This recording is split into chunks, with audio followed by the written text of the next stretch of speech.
Hey guys, and welcome back to my channel for the watch. It's your girl Miss K. If this is your first time coming across my channel, welcome. Please be sure to subscribe if you like the vibe and hit that notification bell so you know when I upload more videos like this one.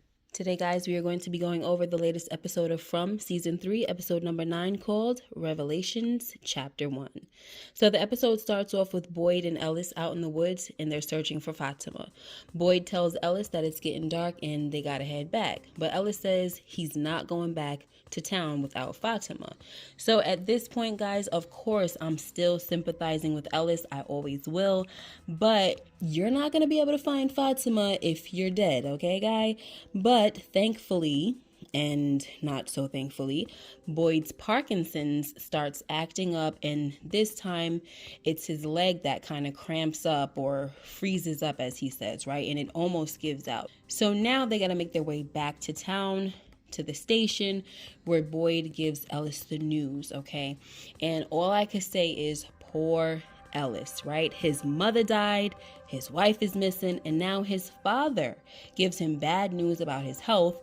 And as Boyd says, he's got like a clock ticking on him now, right? Something like that, he said. But there's more, guys, right? Boyd tells Ellis that the night that Tien Chen died, the creatures made him watch. They made him watch because they want this place to break him. They're trying to break him. So he expresses to Ellis that maybe all the stuff that's happening with Fatima is another way to try to get him to break.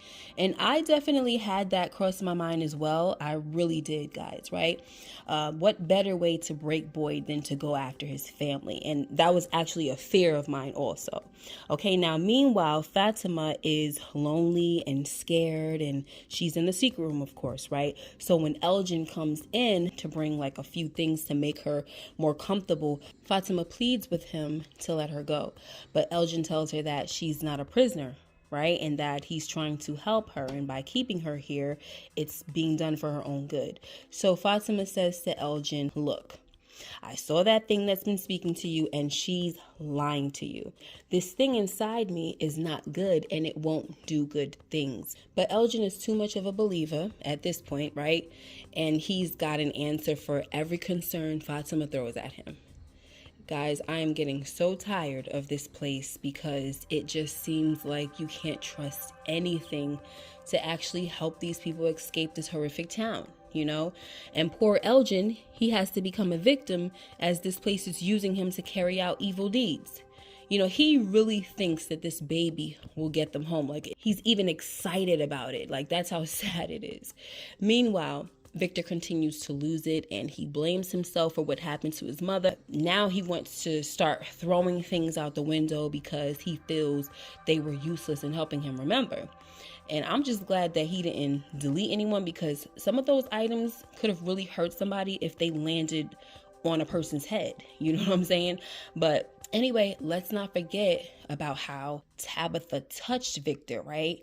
And she felt something, right? And for some reason, Sarah was aware of it.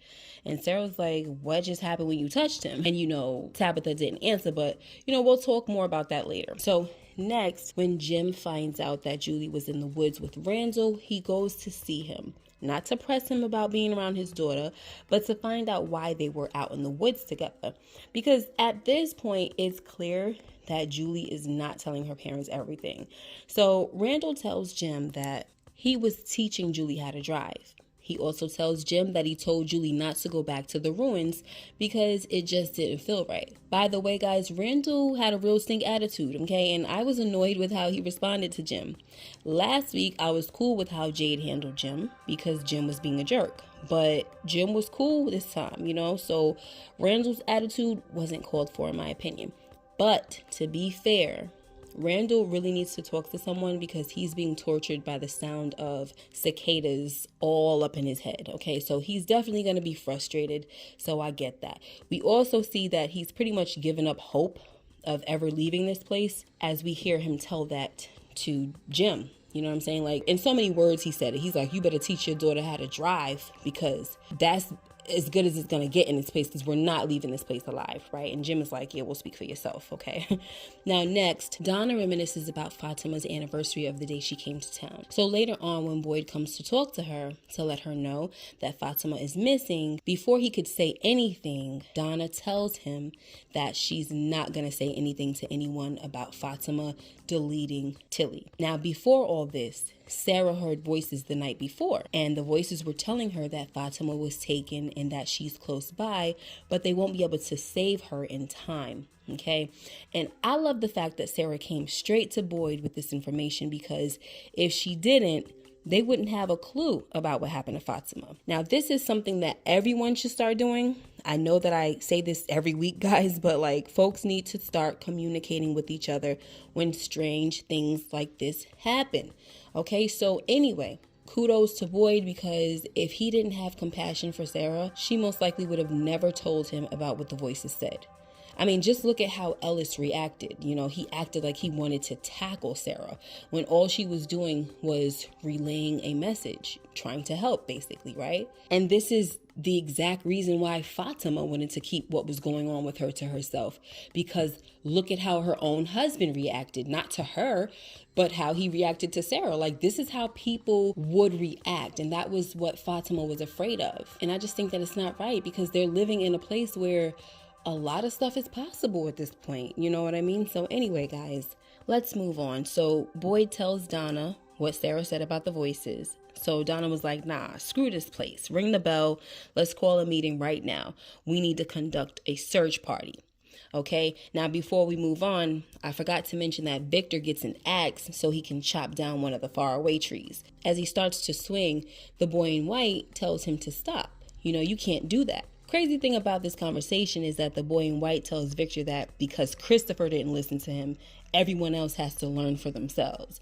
And I was like, learn what? You know what I'm saying? Like, folks just want you to give them the answers to how to get the heck up out of here. All right? Like, it made no sense to me. Maybe it made sense to you guys, right? It's kind of evil if you ask me. All right? He says, it's the only way that they'll understand. And I'm like, listen, boy in white, the only thing we trying to understand is how to get out of here, okay? Like, show us the way. Sheesh. Like, I used to want to understand, but now I just want folks to find a way out. You know what I mean? And I feel like that's how the characters feel as well. They don't care about understanding. The only reason why they would want to understand is if understanding would lead to a way out, okay? So, like, stop with the understanding. You know, I feel like 1 minute, the boy in white is acting like, you know, he wants to help. And now he's saying they got to figure it out. You know, it's just weird to me. And we also hear Victor question why the boy in white looks different, right? Why are you changing now after all these years? So the boy in white says everything's changing now, you know, but that shouldn't be news to Victor, guys, because he was the one who pointed out in the first or second episode that things were changing, right? For instance, when it was snowing, he said it never snowed here. And to be honest, the boy in white, he either seems frustrated or his evil head is rearing, because he did not look pleasant at all. He always had my radars up anyway. Like, I just didn't know if we were able to trust him. And I still don't know if we are. Because I think it's kind of stupid that he pushes Tabitha out of the tower. She's outside of the town, but she comes back to the town with Victor's father. Like, it just seemed weird to me. But anyway, so next, after calling the search party, it was established that everyone will split up in groups of 2 to search for Fatima. And by the way, guys, I liked Boyd's little like motivational speech and stuff like that, but I didn't like the idea of Elgin pairing up with Ellis. Like, I just didn't trust it. Like, as sweet as I think Elgin is, he's under a demonic influence. So I just wasn't feeling it. You know what I'm saying? I was hoping that he wouldn't hurt Ellis the whole time. And it made me nervous every time Elgin walked behind Ellis. And at the same time, I was hoping that Elgin would just tell Ellis what's going on, you know? But they had faked us with that one as well. Because, like, Elgin goes, oh, I need to tell you something, right? And instead of telling Ellis what's going on, he tries to convince Ellis that Fatima is going to be okay, right? Maybe this is being done to help us. All of this is for a reason. We just don't know all the answers yet. We just can't see it yet, blah, blah, blah. I just don't want you to worry, you know? And I think he kind of felt even worse when he found out that Ellis's mom was here as well, and she died here and stuff. So it kind of made him feel worse, I believe. But I just wish he would have just told, you know, like, come on, bro. Anyway, meanwhile, we have Acosta and Donna paired up, and she's clearly getting on Donna's nerves with all the questioning. She doesn't know anybody here, yet she questions everyone's motives like they're all a bunch of suspects, right? She tries to blame Tilly's murder on Sarah without even knowing the full story of what Sarah did. And at this point, guys, I'm really just over her, you know, and I hate that she keeps trying to police every situation. Like, I really need someone to tell her that her badge means nothing here, okay? You are not an authority figure here, okay? And then she tells Donna that she's a good cop. Well, girl, I can't tell, because you all up in Boyd's face in one episode, and now in this episode, she's all up in Donna's face. You know what I'm saying? So tell me what it's like, or tell me what's going on, whatever she said, right? And it was like very threatening to me, you know? So sorry, girl, not seeing the good cop thing. Really not. So for me, the way Donna handled the situation was satisfactory. You know what I'm saying? Donna's like, look, I don't got time for a freaking tutorial. Help me now and I can explain later, or shut up and go back to Colony House. Period, point blank, okay? If you trying to prove to me that you a good cop, you gonna help me out, okay? Or get the step in. Next, during this time of the search party, we get a few scenes where some of the characters have their little talks, right? One conversation that stood out to me was the one between Boyd and Kenny. Boyd tells Kenny that his Parkinson's is getting worse, and he really wants Kenny to be the one to step up as his replacement when he's gone or too weak to do his job. He tells Kenny that he needs to know that his family will be in good hands. It has to be you wearing this badge, not some hothead like Acosta or anybody else that comes to this place. So up until now, guys, Kenny kept refusing it, but he eventually tells Boyd that he won't take his badge, but he'll be his deputy again. And Boyd seemed to be satisfied with that, okay? Now next, I don't know what the heck Jade was doing putting the bottles in a nearby tree, but I will say that I was disappointed that he didn't bother to help with the search party, okay? He was giving a little bit of jerk this episode, but because of this place, I often give people the benefit of the doubt in this show, you know, but he also made a lot of sense when he explained to Henry that nothing was wrong with Victor, you know? He's just a product of this freaking place. And yeah, I totally agree, you know, but the part where he seemed a bit jerky is like he just seemed so irritated and he did not want to be bothered with Henry. And then the fact that he goes back to the bar to pretend that he was being productive was like, bro, that is not cool, okay? Not cool at all. So anyway, next, Julie tells her mother about what she experienced in the ruins. She also tells her that she heard the children screaming their favorite word. So as Tabitha hugs Julie, one of the Ankui kids appears and motions for Tabitha to follow her. So Tabitha and Julie follow the kid all the way to the cellar, exactly where Fatima is. But when Tabitha gets down there, she sees Victor standing there, and he tells Tabitha that this is where it happened. This is where she left us. Meanwhile, Fatima is being attacked by the kimono woman, okay?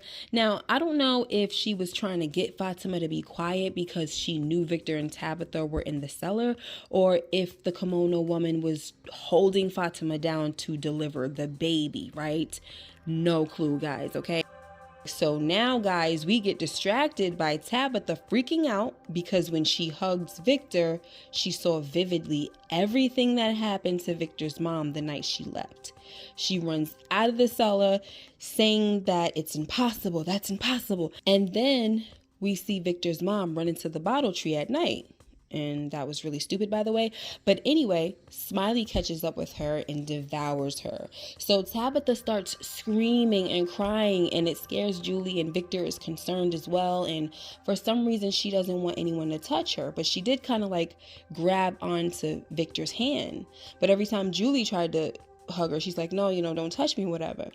And that's how the episode ended, guys. And it was a little frustrating because they were right there where Fatima was.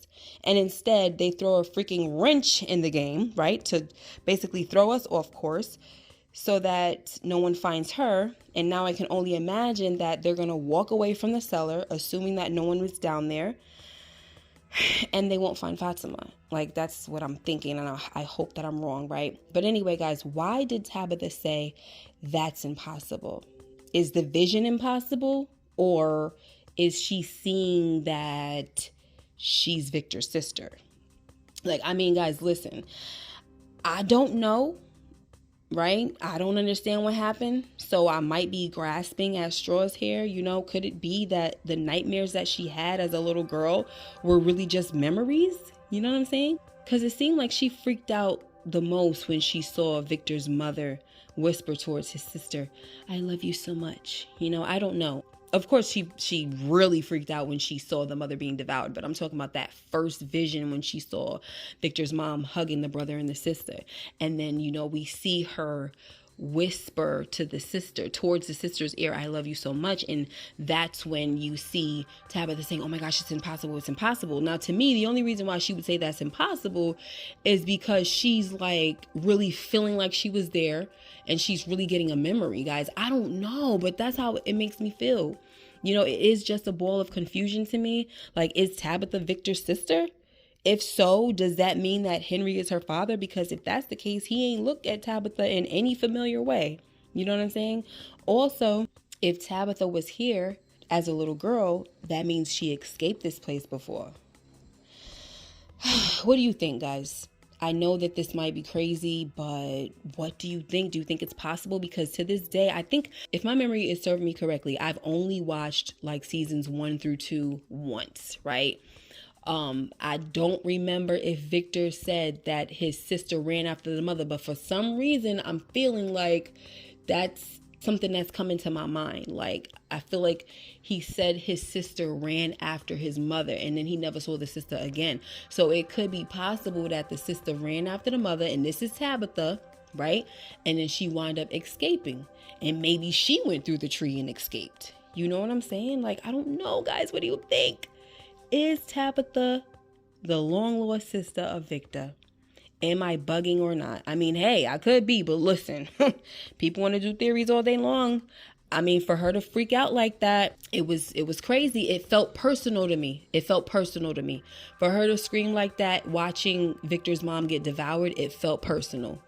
It was very traumatic, and it just seems like it was like she could really see it happening before her. So if she did wind up following the mother, that means she watched her mother get killed by Smiley, which is very sad. But talk to me, guys. Let me know. All right. Make sure you like, comment, and subscribe if you haven't already. Hit that notification bell so you know when I upload more videos like this one. Until next time, take care and be blessed. Bye-bye.